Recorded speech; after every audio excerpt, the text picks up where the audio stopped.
A 100-yard pick six from PS2 on Sunday turned the tide and gave the Broncos the momentum to finally beat the hated Raiders. Nobody's going to catch him!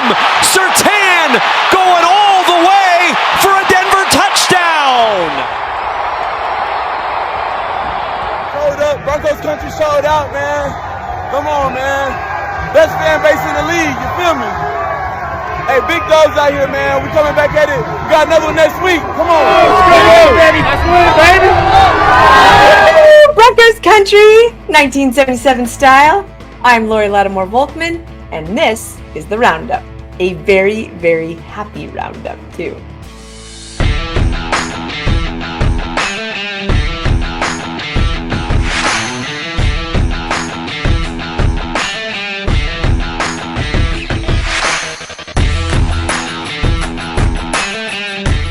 With a nod to the 1977 AFC Championship Orange Crush Broncos, the game against the Raiders on Sunday could not have gone any better. Well, could have gone a little bit better at the beginning, but ultimately the Broncos won, beat the Raiders, and that's all we care about, because we fucking hate the Raiders. Every one of them, every team, all the time. That's how it goes in Broncos country. Thanks to Surtain's 100-yard touchdown, the Broncos went from almost being completely irrelevant the rest of the game to tying the game at 10 and being a force to reckon with. The ball was in the air and my eyes got big. I was like, no way this happening. Then I caught the ball and I seen full head of green grass, and I was like, yeah, this is a touchdown. Yeah, that moment was very special. Seeing the crowd uproar after that play, it was pretty special. So definitely enjoyed that moment. When did you know he was taking it to the house? Oh, right when he caught it, we knew it was going for six. For sure. When you score on defense, you win 80-some% of the time, and then 3 turnovers to none. But certainly it was a huge play. Well, that was huge. That was probably the play of the game. Big momentum shifter. I was sitting right there with Davis and the guys on the bench and saw him catch it, and kind of how their offense was set up. I didn't think anybody was going to make the tackle, so I just kind of stayed put and watched it from the Jumbotron and enjoyed everybody celebrating. Thanks to a timely personal foul, a very Raiders personal foul for a 59-yard kick just before the half that Will Lutz missed. The 15-yard penalty put the Broncos closer and gave him a 44-yard chip shot, which of course he made, and the Broncos went up.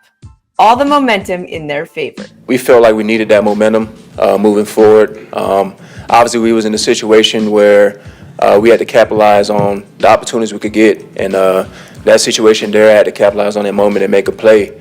And I could just feel the momentum shift. You could tell by the team that that playing so far moving forward, we really felt the tempo, felt the urgency to really up the energy and up the play for real. So the third quarter started slow, but on the Broncos' second possession, Bo Nix swung a pass out to Jaleel McLaughlin, who ran 4 yards and dove across the line for the tutty.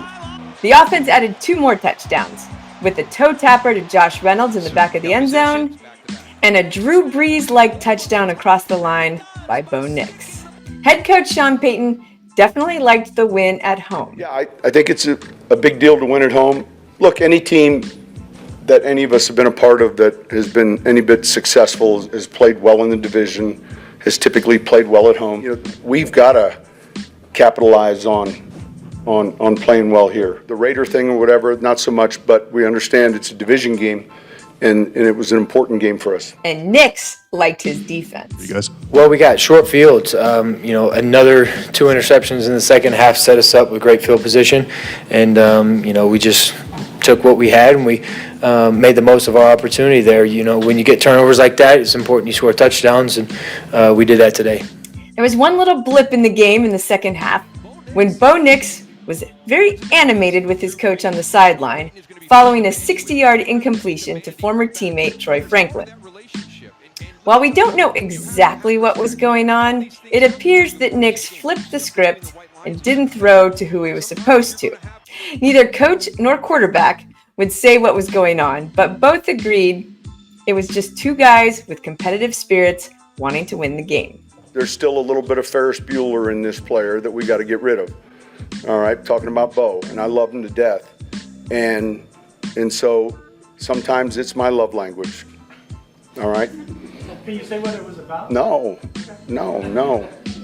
Absolutely not.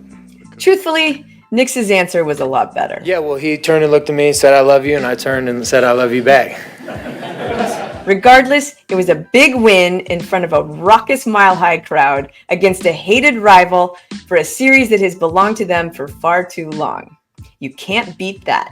Except maybe with the added bonus that the game was a throwback to '77 for everything from the field to the uniforms to the signage, and it was amazing. But what the word is, big Broncos win, you feel me, in the threads. Hold on, check me out. Check me out in the threads, man. Big win. Nick showing up in a vintage John Elway jersey was almost too much, but it can really never be too much. You know, growing up is my dad's favorite quarterback. So, you know, being a Bronco now with everything that he's done to lay this foundation for the guys that come after him and can play quarterback at a high level. And, you know, with my dad, you know, that history of him being my dad's favorite player, it's just two guys that have put me in a situation to go out there and succeed. And so it was a great day to kind of pay tribute to those that came before you. And, you know, I had it in the closet and wanted to put it to use. And Pat Surtain in the old school letter jacket after the game? Come on, get out of here. Give me one of those. The intensity, you know, it was very high. Both teams were playing hard. It was a physical football game going back and forth there at the beginning. And then I thought our crowd kind of, you know, helped us in the second half. They were huge. And, you know, that's what I was expecting, you know, coming here. That was outstanding. And, you know, it's huge when you can get a home field advantage like that. I think it does affect the other team. You know, it kind of has to. There's a lot that goes into noise and your communication from the away team. So I think that was huge, and I, you know, definitely expect that moving forward. You know, we give them something to cheer about, and they're loud the whole game. So that was really good to see. And now the trend of beating AFC West teams must continue as the Broncos host the Chargers next week at home once again. But they'll be facing a rested and rejuvenated Chargers team with probably a very healthy Justin Herbert. No doubt the defense will need to be heroes once again. But hopefully, the offense can still hold its own and keep on scoring. Yeah, I feel real good, but I know we got another tough AFC opponent next week, so we'll enjoy this for the night, and then it's on to the Chargers. Nix to throw again. Swings it out of the backfield. Up the sideline, reaching for the pop. Nix to throw. Looking for the end zone. Looking for the back corner. It is caught. Touchdown, Josh Reynolds. Back to back. Nix trying to leap over the top, and he does by sticking the ball over. Play action. Minshew looking. Throws intercepted by Surtain. Pat Surtain on the run. Nobody's going to catch him. Surtain going all the way for a Denver touchdown. It means the world.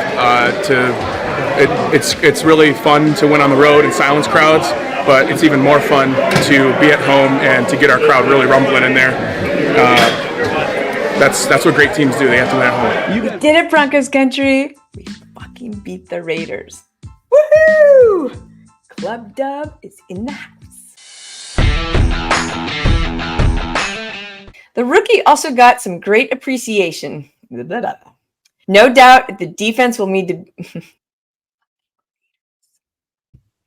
I don't know. Is that funny?